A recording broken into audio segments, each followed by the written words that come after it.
नमस्कार, मी सागर जोशी। TV9 मराठीच्या 8 PM special रिपोर्टमध्ये आपलं स्वागत। आजपर्यंत मुंबईकरांपासून लपवून ठेवलेल्या एका वॉटर किंगडमची एक्सक्लुझिव्ह झलक आम्ही तुम्हाला दाखवणार आहोत।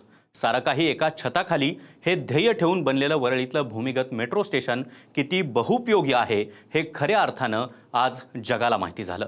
हे अनोखं तंत्रज्ञान जगाला माहिती होऊ नये यासाठी माध्यमांना बंदीही घालण्यात आली। पाहुयात एक रिपोर्ट।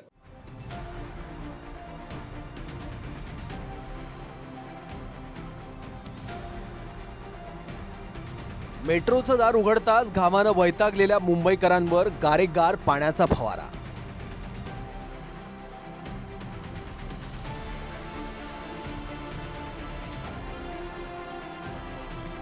प्लॅटफॉर्मवर पाय ठेवल्यानंतर अमृततुल्य चहाची आठवण देणारे पाण्याचे पाट।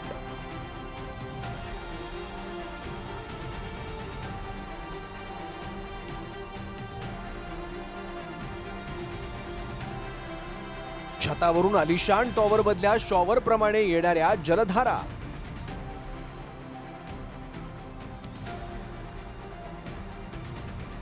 आणि स्टेशन बाहेर पडताना जिन्यांमधून भुशी डॅम सारखा वाहणारा धबधबा।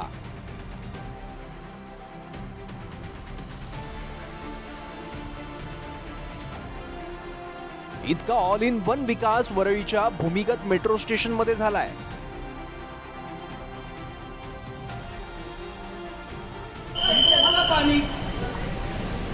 स्थानिक लोकांना पण त्रास होतो या सगळ्या गोष्टीचा।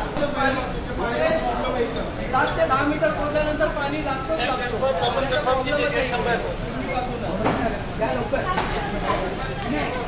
100% या लोकांनी काळजी घेतलेली आणि पूर्ण मन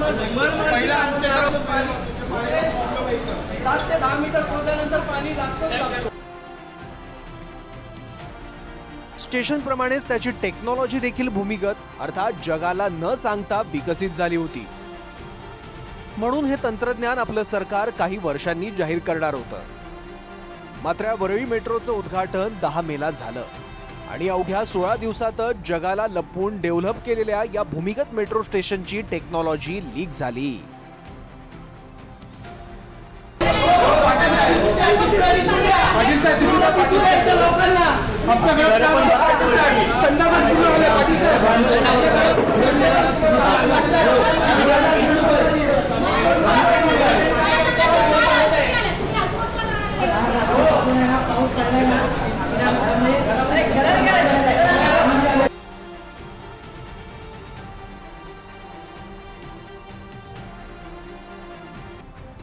मात्र तरी चीन जपान सारख्या देशांना या मॉडेलची खबर लागू नये म्हणून तातडीने यंत्रणा कामाला लागली। ॲक्वालाइन मेट्रो नावाला जागून जलमय झाल्यानं सुरक्षा रक्षकांनी तातडीने दारं बंद केली। माध्यमांच्या कॅमेऱ्यांना आतील मेट्रोचं विकसित मॉडेल दाखवण्यास बंदी आणली गेली। Announcement for all staff present in Acharya Atre. Staff note करेंगे, आप आई कार्ड पहन के रहेंगे और कोई वीडियो नहीं लेगा। Announcement for staff in Acharya Atre. Staff आप आई कार्ड पहन के रहेंगे और कोई वीडियो नहीं लेगा। ये बंद कर दिया है मेट्रो, क्या हुआ है? क्या प्रॉब्लम है? क्या प्रॉब्लम है? शूट घे ना, नाही हे नाही जाणार, नाही जाणार। कोण नाही आतमध्ये? वरळीपर्यंत मेट्रो चालू आहे। या फक्त रेल्वे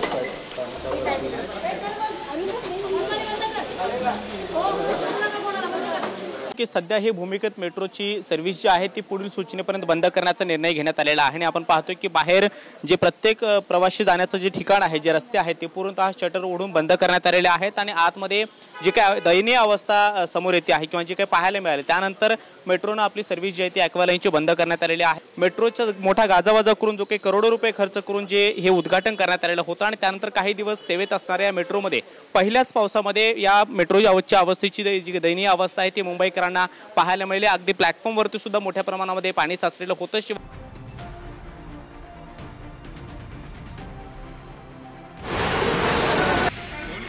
मेट्रोचं दार उघडताच फलाटाबाहेर पाणी असल्यामुळे अनाउन्सरलाही काय बोलावं कळत नव्हतं। खरं तर पावसानं आपला प्रवास बोंबललाय। हे सांगण्याऐवजी उद्घोषक तांत्रिक कारणावर बिल फाडत होती।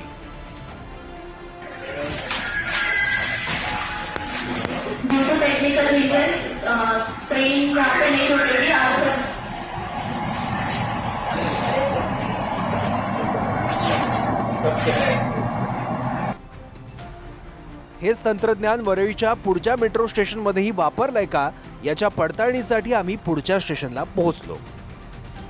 मात्र आधीच्या स्टेशनमधून लीक झालेल्या तंत्रज्ञानाची खबर तिथं आधीच लागली होती। त्यामुळे तुंबलेल्या मेट्रो स्टेशनच्या आत माणूस काय मुंगीही शिरणार नाही इतका कडेकोट बंदोबस्त तिथं तैनात झाला होता। आपण सध्या आता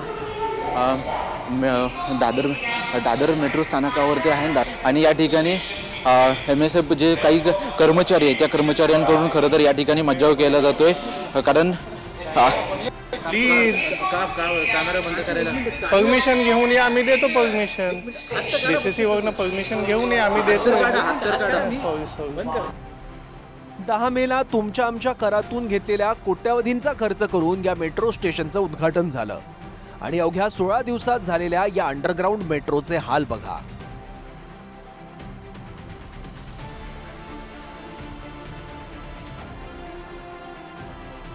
लोकलवर ताण पडतो म्हणून सरकारनं फ्लायओव्हर केले। फ्लायओव्हरही तुंबू लागल्यानंतर मेट्रो लाईन आणल्या। मेट्रोचेही हाल काही दिवसांनी लोकल सारखेच झाल्यानं सरकारनं जमिनीच्या आतून मेट्रोसाठी रस्ते खोदले। या कामासाठी अनेक वर्ष मुंबईकरांनी ट्रॅफिक जाम, धूळ, चिखल सहन केला। इतकं सारं करून जी अंडरग्राऊंड मेट्रो सुरू झाली तिच्या उद्घाटनाच्या 16 दिवसानंतरची स्थिती तुमच्या समोर आहे। जो लोगों ने मेट्रो बंद करी थी, बंद करके रखी थी, अगर हम शुरू नहीं करते आज लाखों लोगों को उसका फायदा होता। मेट्रो 3 तो बोले इसको बंद करो, हर मेट्रो को बंद करो, कारशेड को बंद करो। अरे हमारी सरकार आने के बाद तो महायुति सरकार ने सब चालू किया, तो लाखों लोग बैठकर अभी ट्रैवल कर रहे हैं उसमें, तो हम बोले क्या इसके ऊपर? अरे उसको भी सुधार देंगे। जो भी देखिए बारिश में जहाँ लोगों को तकलीफ होगी उसकी जिम्मेदारी सरकार की भी है, कारपोरेशन की है, वो हम करेंगे। लेकिन ये टीका टिप्पणी करने वालों ने 25 साल क्या किया? एकनाथ शिंदे हे खोटारडे आहेत, हे लोकांसमोर आलेलं आहे कारण त्यांनी सांगितलं होतं 2 वर्षात रस्ते खड्डामुक्त करू। त्यांच्या खिशातले खड्डे भरलेले आहेत पण मुंबईचे रस्ते खड्डेमुक्त झाले नाहीयेत। हेच काय तुम्ही पहा, मागच्याच आठवड्यात मी छत्रपती संभाजीनगरला गेलो होतो। हिंदुर्ग सम्राट बाळासाहेब ठाकरे समृद्धी महामार्ग जो मिंदेंनी बनवायचा क्रेडिट घेण्याचा प्रयत्न करतोय, त्यांचं श्रेय एकच आहे की 1 किलोमीटर सुद्धा फ्लॅट कुठेही नाही। आपण पाहतो तो रस्ता देखील वरती खालती सगळीकडे भ्रष्टाचार मिंदेंचा दिसत आहे। सत्ताधाऱ्यांचं व्हिजन मोठं असल्यामुळे लोकांचे झालेले हाल यासारख्या चिल्लर गोष्टी त्यांना दिसत नाहीत। भाजपचे संकटमोचक गिरीश महाजनांचा टोन असा होता की जणू मुंबईत किरकोळ घटना वगळता सारं आलबेल होतं। महाजनांचे दावे आणि सर्वसामान्यांचे झालेले हाल यातलं अंतर बघा।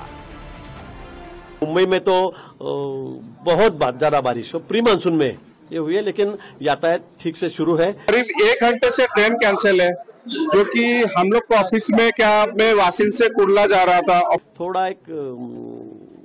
थोड़ा हिंद माता जो परिसर इलाका है वहाँ पे देखे जाए तो थोड़ा पानी वहाँ पे रुका हुआ था। मुझे अभी बीकेसी बांद्रा कुर्ला कॉम्प्लेक्स जाने का था, लेकिन अभी यहाँ से मैं कसारा से यहाँ तक आया हूँ और यहाँ से ट्रेन कैंसिल कर दी गई है। अभी भी थोड़ा पानी, 1 फुट 6 इंच पानी वहाँ पर है, लेकिन हमारी पूरी BMC की टीम वहाँ पर काम कर रही है, पूरे अधिकारी है, कर्मचारी है, सब वहाँ पर काम कर रहे हैं। अभी मुंबई में बारिश इतना भी नहीं हुआ है कि ट्रेन कैंसिल होने की सिचुएशन है। मुंबई में जो नाले सफाई का काम जो मुंबई महानगरपालिका करनी चाहिए थी वो पूरी तरह से उन्होंने किया नहीं है। रंजक गोष्ट म्हणजे तुंबलेल्या नेमक्या याच मेट्रो स्टेशनला सरकारनं आचार्य अत्रेंचं नाव दिलंय। Acharya Atre station attendant, Acharya Atre station attendant report to SCR, Acharya Atre station attendant report to SCR।